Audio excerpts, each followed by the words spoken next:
आज दुर्गापुर की कोतवाली और दिनों की अपेक्षा कुछ ज्यादा ही साफ लग रही थी।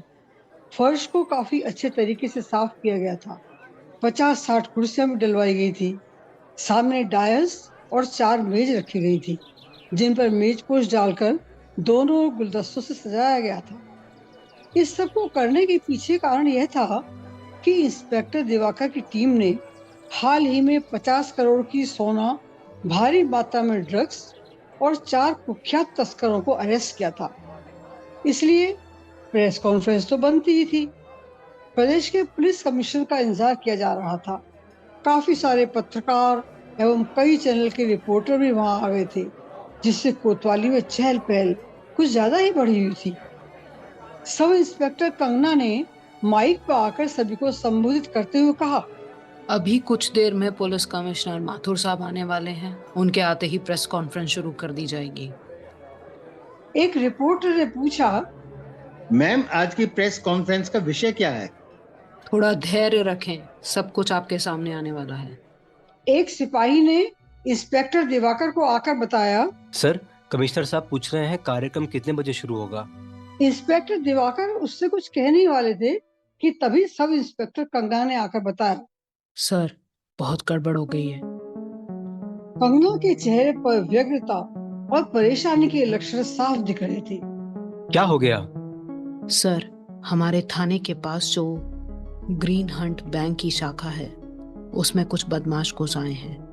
उन्होंने बैंक के स्टाफ, वहां के उपस्थित ग्राहकों को हॉस्टेज बना लिया है और थाने में फोन करके कहा कि अगर उनकी मांगें नहीं मानी गई तो वो अंधाधुंध गोलियां चलाकर बैंक स्टाफ, महिलाओं, बच्चे और अन्य सभी को गोली से उड़ा देंगे।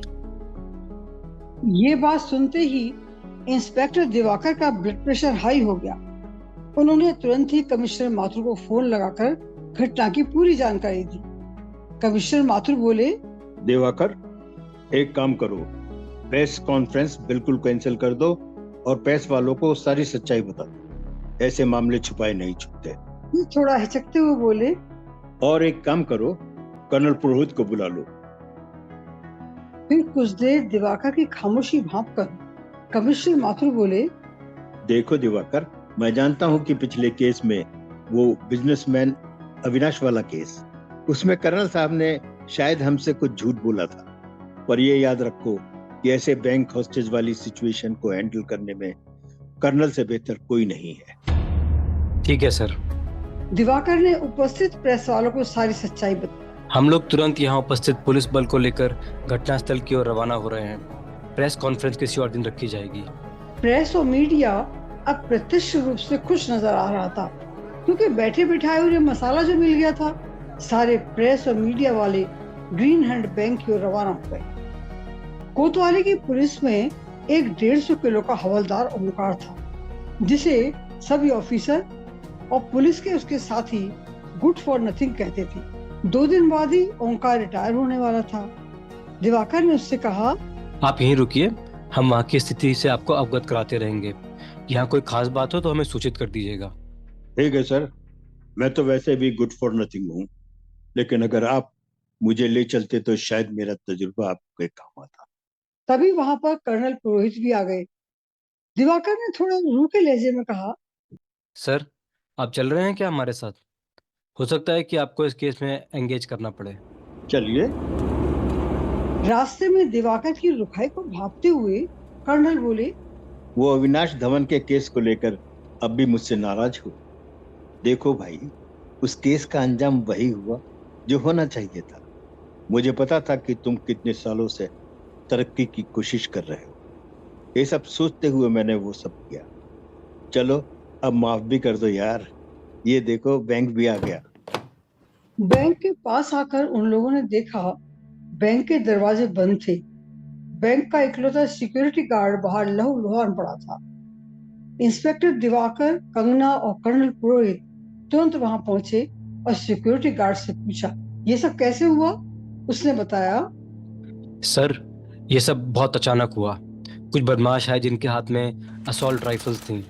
बदमाशों ने बैंक में घुसकर हवा में गोलियां चलाई, मुझे गोली मारी और मुझे बाहर फेंक कर बैंक को अंदर से बंद कर दिया। गिनती में कितने बदमाश होंगे? सर, ठीक से नहीं बता सकता। 2-3 हो सकते हैं। मैं गोली लगने से बेहोश हो गया था। मुझे हाथ में गोली मारकर मेरी बंदूक भी अंदर ले गए हैं। ठीक है, हम तुम्हारी मरहम पट्टी का इंतजाम करते हैं। इंस्पेक्टर ने इमरजेंसी के लिए 2 एम्बुलेंस मंगवा ली। इंस्पेक्टर दिवाकर ने कर्नल पुरोहित से कहा, सर अब लाइन ऑफ एक्शन क्या रखा जाए? इंस्पेक्टर दिवाकर, ऐसे मामलों में पुलिस का अनुभव हम लोगों से काफी अधिक होता है। वैसे मुझे एक बात अजीब सी लग रही है। पीक आवर्स में बैंक को लूटने के लिए सिर्फ 2-3 बदमाशी आए। खैर, इस विषय में बाद में बात करेंगे।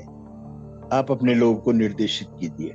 सर मेरे ख्याल में सबसे पहले जो बदमाशों का सरगना है, हमें उससे बात करनी चाहिए। हमारी टीम में सतीश नाम का एक सिपाही है जो अच्छा जिम्नास्ट है और साहसी भी है। उससे कहते हैं कि बैंक के पीछे से चढ़कर रोशनदान या अन्य किसी झरोके से देखे अंदर कितने लोग हैं, अंदर की पोजीशन क्या है। सही है। साथ ही अगर हो सके तो बैंक के पीक आवर्स की video footage green hand bank की मुख्य शाखा से मंगवा लीजिए, क्योंकि आज की फुटेज तो मिलने वाली नहीं है। ठीक है कर्नल साहब, मैं तुरंत अपने एक सब इंस्पेक्टर को इस काम के लिए भेजता हूँ। मैं बैंक की लैंडलाइन पर फोन करता हूँ, देखते हैं कोई फोन उठाता है कि नहीं। काफी देर तक फोन को ट्राई किया गया, लेकिन किसी ने फोन नहीं उठाया। लग रहा था कि बदमाशों ने फोन के कनेक्शन काट दिए। कुछ देर के बाद थाने के फोन पर फोन आया, जिसे कंगना ने उठाया। उधर से भारी भरकम आवाज आई, फोन इंस्पेक्टर दिवाकर को दो। कौन बोल रहा है?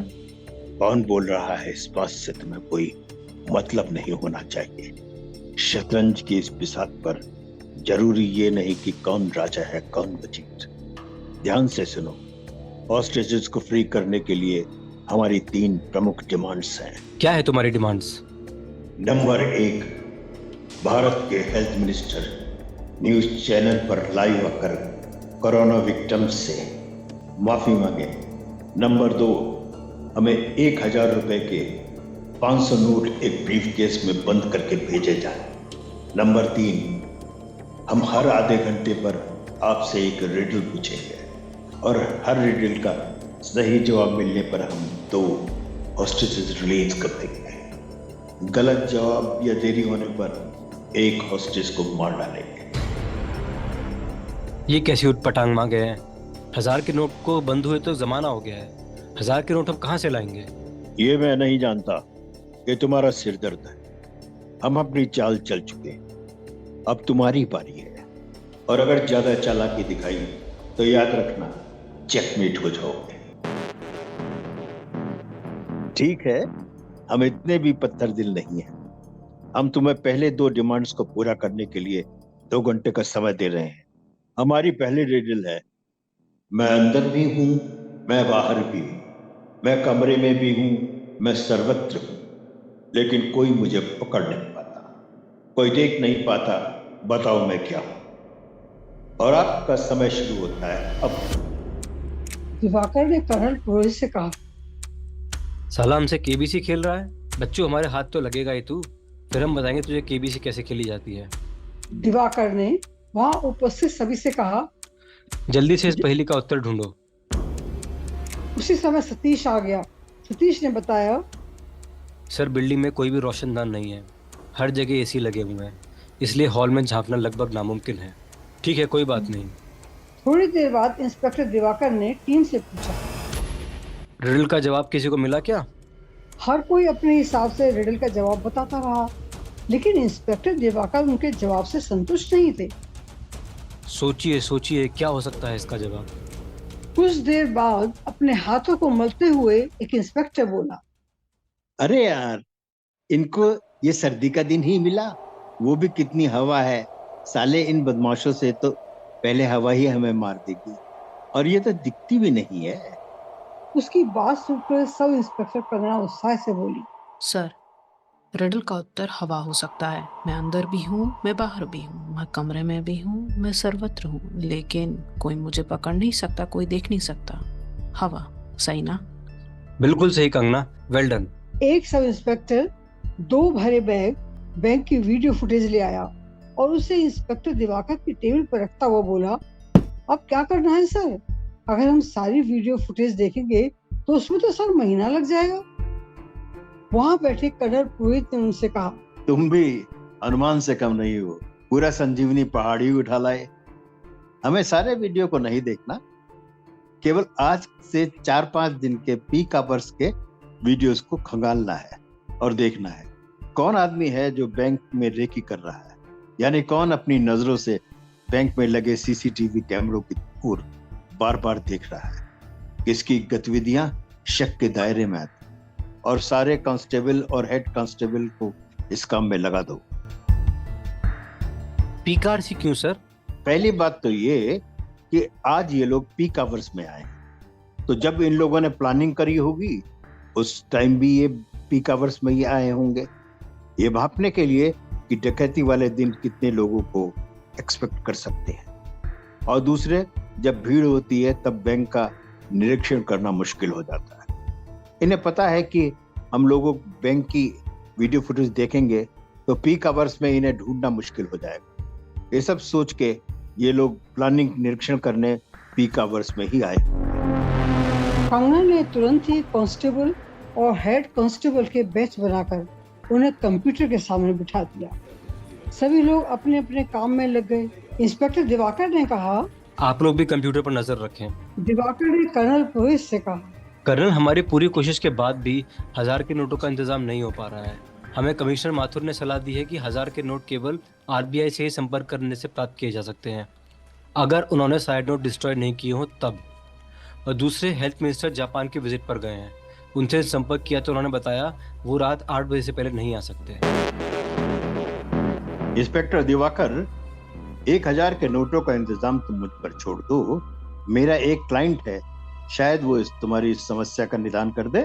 उसी समय उत्साहित होती हुई सब इंस्पेक्टर कंगना ने आकर बताया, सर, हमने वीडियो फुटेज देखकर एक बदमाश जो कि लगातार कैमरे की तरफ देख रहा था और जिसकी गतिविधियां संदेह के दायरे में आती हैं, उसको चिन्हित कर लिया है। और यही नहीं, हमारे एक हवलदार ने यह भी बताया है कि उसने उस व्यक्ति को राजपान के मकान नंबर B222 से निकलते हुए भी देखा है। वाह कमना वाह, बड़ी अच्छी न्यूज़ लाई हो। आइए पुरोहित सर, देखते हैं। वीडियो देखकर दोनों आश्वस्त हो गए और उन्होंने तुरंत निर्णय लेते हुए राजवन के मकान नंबर B222 जाने का निश्चय किया। वो सब गाड़ी में बैठे ही थे कि इतने में उस बदमाश का फोन आ गया। उसने पूछा, जवाब मिला मेरी रिडल का, और मेरी बाकी की डिमांड्स का क्या हुआ?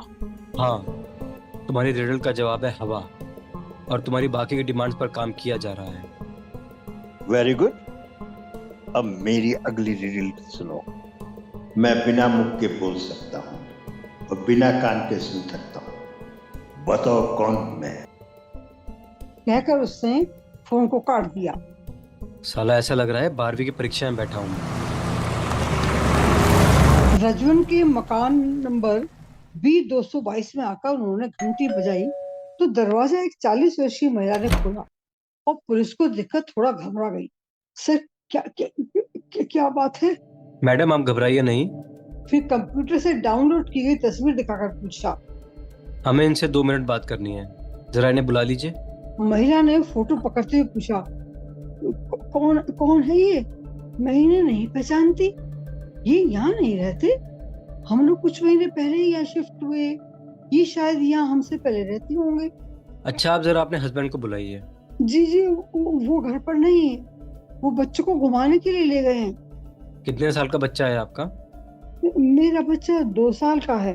कोई बात नहीं, हमें आपके घर की तलाशी लेनी है। इंस्पेक्टर दिवाकर, कर्नल पुरोहित और साथ में आए सिपाही ने 10 मिनट तक घर की तलाशी लेने के बाद महिला से कहा, ठीक है, जब आपके पतिदेव आए तो उनसे कहिएगा थाने में आकर हमसे मिल लें। बाहर आकर इंस्पेक्टर दिवाकर ने कर्नल से कहा, लगता है ये औरत हमसे झूठ बोल रही है। बिल्कुल सही दिवाकर जी। पहली बात, लिविंग रूम में कई सारी चादरें पड़ी हुई थी। दूसरी बात, घर की दीवारें बिल्कुल साफ थी। मैंने आज तक किसी ऐसे 2 साल के बच्चे को नहीं देखा जिसने घर की दीवारों पर रंग ना लगाए, उन पर कुछ लिखा ना हो। अपने सिपाही को यहीं छोड़ दीजिए और उसको हिदायत दीजिए कि वो यहाँ की गतिविधियों पर नजर रखे और आपको सूचित करता रहे।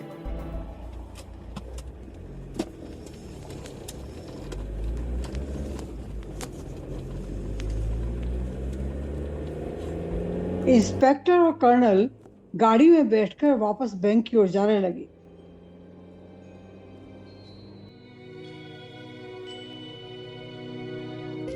इंस्पेक्टर, एक बात बड़ी अजीब सी लगी। इस महिला के घर एक्स्ट्रा बेड भी थे। उन्हें देखकर लग रहा था कि वो हाल ही में इस्तेमाल किए गए हैं। लेकिन गार्ड तो कह रहा था कि उसने बैंक में सिर्फ एक दो ही बदमाश देखे। अगर इस महिला के घर 4-5 बदमाश ठहरे थे तो बाकी के कहां गए?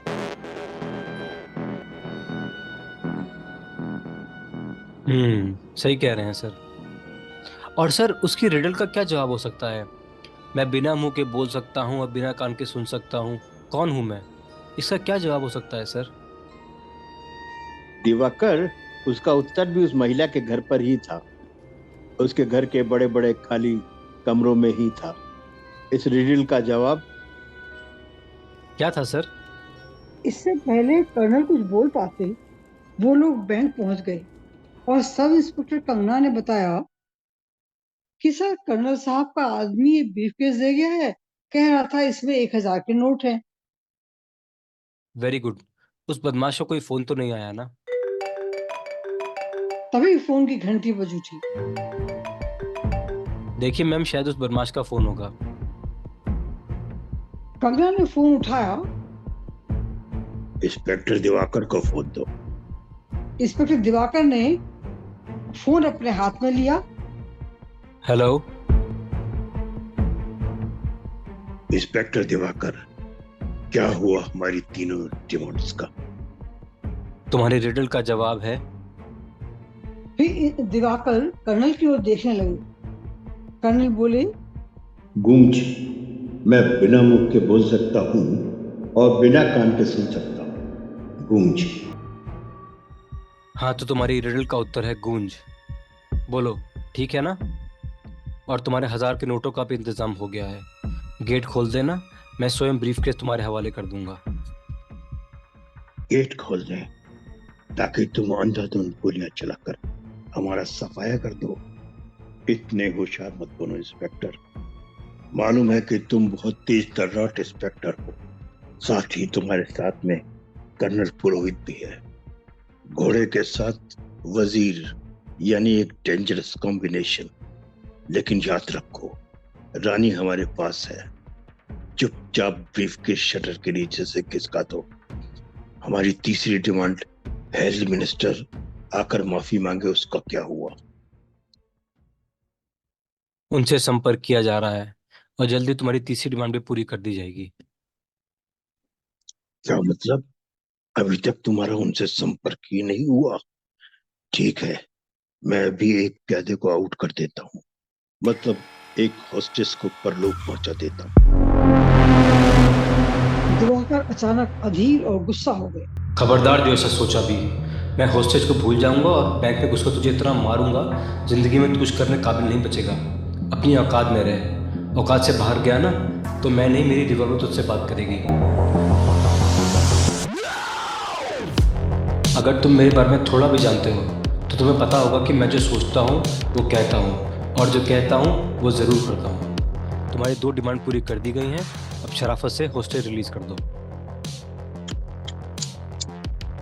इतना गुस्सा मत करो, बीपी बढ़ जाएगा। ठीक है, मैं तुमसे रिडल पूछता हूँ। सही जवाब मिलने पर मैं तुम्हारी 2 हॉस्टेज रिलीज कर दूंगा। रिडल ये है, जितना ज्यादा तुम मुझे बनाओगे उतना ही मैं पीछे छूटता जाऊंगा। कौन हूं मैं? और क्योंकि तुमने कर्नल को इन्वॉल्व करके चीटिंग की है, मैं तुमसे एक एक्स्ट्रा रिजल्ट पूछूंगा। वह क्या चीज है जिसमें बहुत सारी कीज हैं पर एक भी ताला नहीं खोल सकती? इंस्पेक्टर दिवाकर ने सब इंस्पेक्टर कंगना से कहा, ये रिडल सबको फॉरवर्ड कर दो और कहो इनका जवाब ढूंढे। 1 मिनट।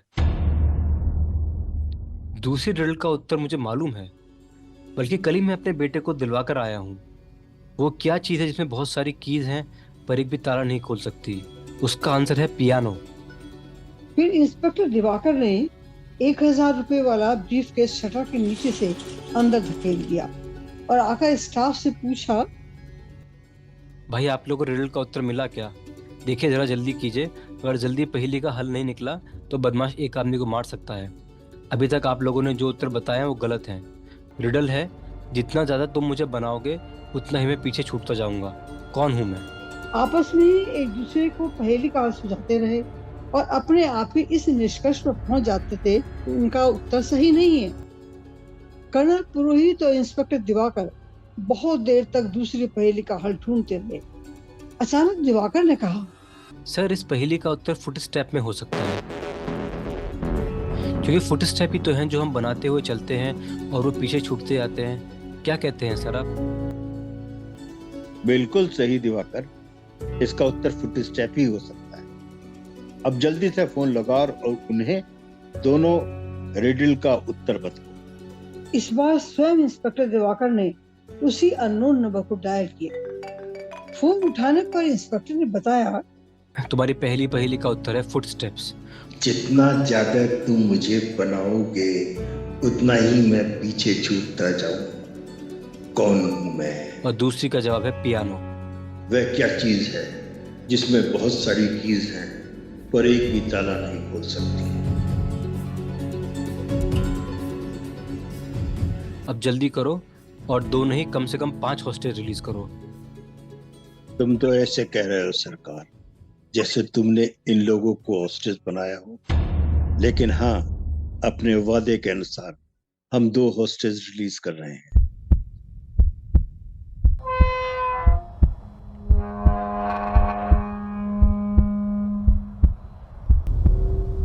काफी देर बाद 2 व्यक्ति हाथ ऊपर करके मुंह ढक के बाहर निकले और आती टैक्सी को हाथ देकर उसमें चले गए। इंस्पेक्टर दिवाकर ने कर्नल से कहा, कितने मतलबी होते जा रहे हैं लोग। मैं बिना बताए बिना धन्यवाद दिए ही चले गए। कुछ पर रुककर कर्नल ने कहा, दिवाकर आओ मेरे साथ। वो दिवाकर का हाथ पकड़कर बैंक की ओर चल दिए। क्या कर रहे हैं सर? बदमाश गोली चला सकते हैं। कर्नल पुरोहित ने पूरे विश्वास के साथ कहा, इंस्पेक्टर, मुझे कहानी कुछ और ही लग रही है। क्या अभी तक किसी ने नोटों के विषय में कोई शिकायत की है? नहीं तो सर, लेकिन आप ऐसा क्यों पूछ रहे हैं? क्योंकि जो नोट बैंक में गए थे वो नकली थे। लेकिन अभी तक किसी ने उनके विषय में कोई शिकायत नहीं की। ये 2 आदमी बैंक से निकले और टैक्सी में बैठ के चले गए। इनके चेहरे पर कोई भय या घबराहट थी ही नहीं। सब कुछ इस ओर इशारा कर रहा है दिवाकर। ये हॉस्टेज समस्या है ही नहीं, कुछ और बड़ा चल रहा है इनके दिमाग में। दिवाकर, जरा सोचो, क्यों उन बदमाशों ने लूटने के लिए इतनी छोटी सी बैंक की ब्रांच चुनी, और वो भी थाने के इतने पास। इतनी प्लानिंग करने के बाद इतना खराब चुनाव, और फिर से 2 ही बदमाश पूरे बैंक को लूटने आए, जबकि उस औरत के घर 4-5 लोग ठहरे थे। बाकी के बदमाश कहाँ गए? और इतनी अजीब सी डिमांड, हेल्थ मिनिस्टर की माफी, 1000 के नोट जो सर्कुलेशन में ही नहीं है, और वो सब अजीब सी पहेलियां। इन सब का एक ही मतलब हो सकता है दिवाकर। इससे पहले कर्नल पुरोहित अपना वाक्य पूरा कर पाते, उन लोगों ने देखा हाथ उठाकर 2 और लोग बैंक से बाहर आ रहे हैं और उनके पीछे 2 और आने लगे, और ऐसे करके बैंक के सारे हॉस्टेजेस हाथ उठाकर बैंक से बाहर आने लगे। ये हो क्या रहा है? ये तो सिर्फ शुरुआत है मिस्टर दिवाकर। लगता है असली गड़बड़ तो अब शुरू हुई। अभी तक आपने देखा ग्रीन हंट बैंक की शाखा में कुछ बदमाश घुस आए, जिन्होंने बैंक स्टाफ और कस्टमर को हॉस्टेज बना लिया। इंस्पेक्टर दिवाकर की टीम और कर्नल पुरोहित कैसे निपटेंगे इस संकट से, यह सब आप ऑडियो कहानी हॉस्टेज के अगले और अंतिम भाग में देखेंगे। यदि आपको हमारी कहानियाँ पसंद आती हैं तो इन्हें लाइक, शेयर और सब्सक्राइब अवश्य करें। धन्यवाद।